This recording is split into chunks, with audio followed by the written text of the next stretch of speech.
पाप विनाशनलिंग प्रणमामि सदा शिवलिंगं देवगणार्चित श्रीनिधलिंग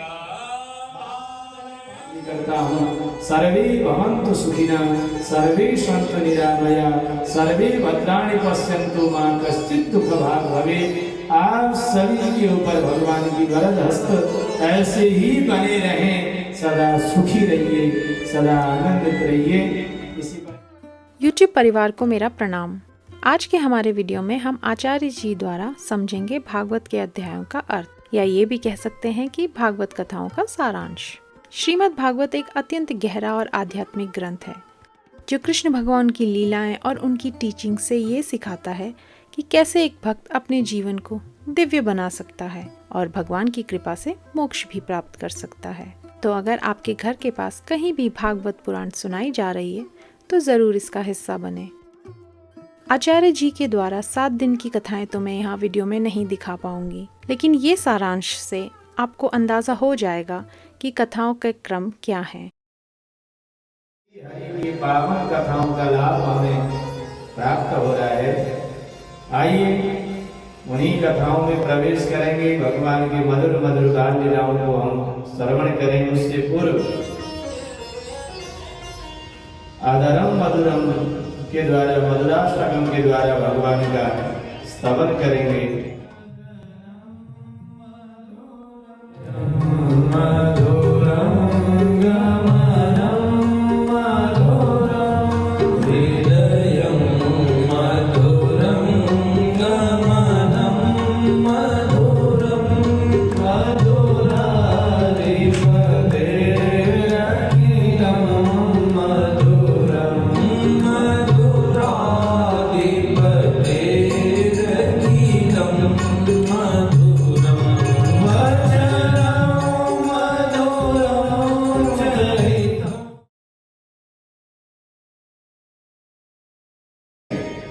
बोलो वृंदावन बिहारी लाल की जय, कृष्ण कन्हैया लाल की जय हो।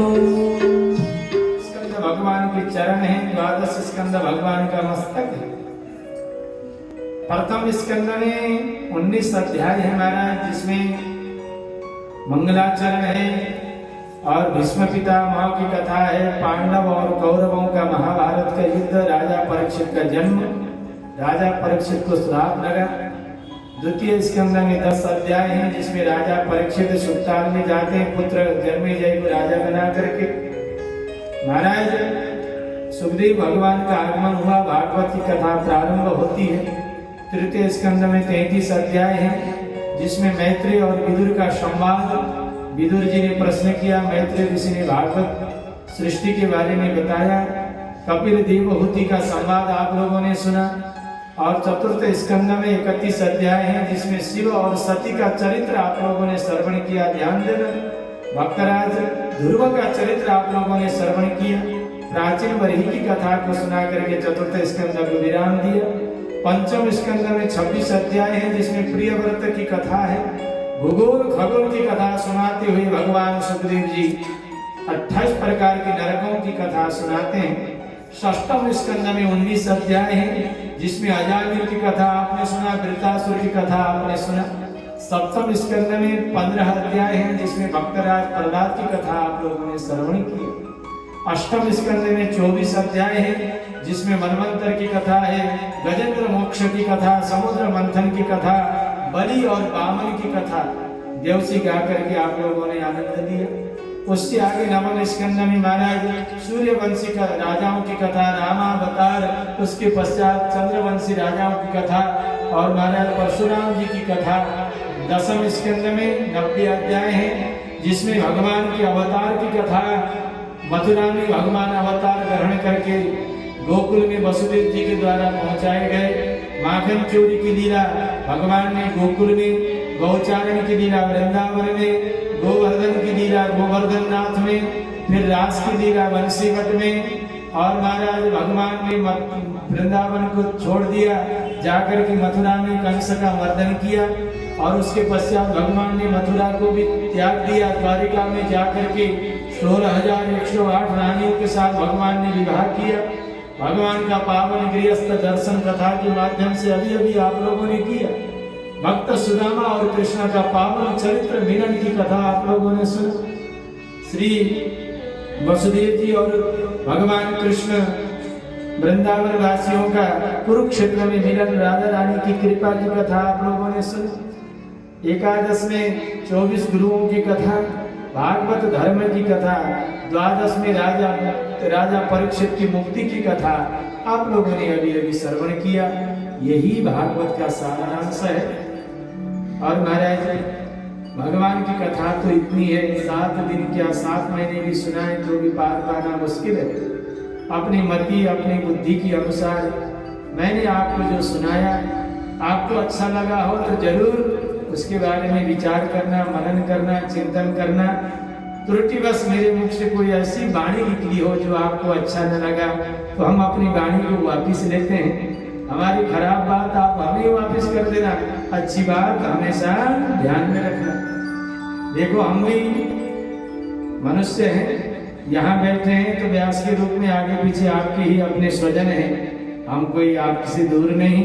आपका हमारा प्रेम सदा ऐसा बना रहे और हमारे भागवत परिकर, हम सब लोग एक ही परिकर हैं। एक भागवत की सेवा के लिए कोई संगीत से, कोई मंत्र से, कोई भोजन से, कोई प्रसाद से, ये सब हमारा परिवार। किसी के द्वारा कोई त्रुटि हो गई हो तो आप उसे क्षमा करना और भागवत जी की कथा को हमेशा याद करना, हमेशा प्रसन्न रहना, हमेशा स्वस्थ रहना, सदा आनंदित रहना। और परिवार जिनकी पावन संकल्प से भागवत यज्ञ लगभग पूर्णाहुति की ओर है, आप सभी को बहुत बहुत मंगल बधाई। आप सभी के लिए मैं भगवान से प्रार्थना करता हूँ परिवार में एकजुटता, दुख सुख में सबके साथी सहयोगी बने।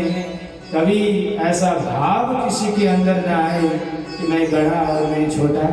देखो बड़ा छोटा कोई नहीं होता, ये तो मन के भाव हैं। आप सभी इसी प्रकार से सदा आनंदित रहिए। और जितने भी हमारे श्रोता जन हैं, विगत 7 दिनों से कोई 1 दिन आया हो, कोई 2 दिन आया हो, कोई आज भी आया हो, जिसको जितना भी समय भगवान ने दिया, आप सभी ने कथा का मान बढ़ाया, हम लोगों का सम्मान किया। आप सभी के लिए भी मैं भगवान से हाथ जोड़ करके विनती करता हूँ, सर्वे भवन्तु सुखिनः, सर्वे सन्तु निरामया, सर्वे भद्राणि पश्यन्तु मा कश्चित् दुःखभाग् भवेत्। आप सभी के ऊपर भगवान की वरद हस्त ऐसे ही बने रहें, सदा सुखी रहिए, सदा आनंदित रहिए। इसी पर 7 दिनों से हमने भगवान की कथा को सुना है। महाराज जो रिचार्ज हम हुए, वो रिचार्ज हमारे अंदर बना रहे, उसके लिए किसकी प्रार्थना करो? राजा रानी की। आइए 2 मिनट सब लोग आपसे प्रार्थना करेंगे और उसके ठीक 10 मिनट के बाद भागवत जी का विश्राम हो गया तो 15-20 मिनट का समय और दीजिए। आइए बोलो राधा रानी की राधे तेरे चरणों की, तेरे चरणों की,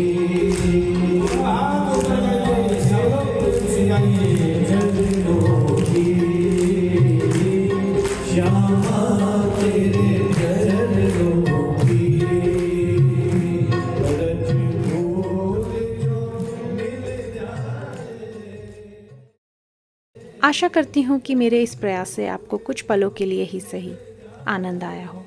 अब आपसे विदा लेती हूँ और फिर मिलेंगे अगले वीडियो में। प्रणाम।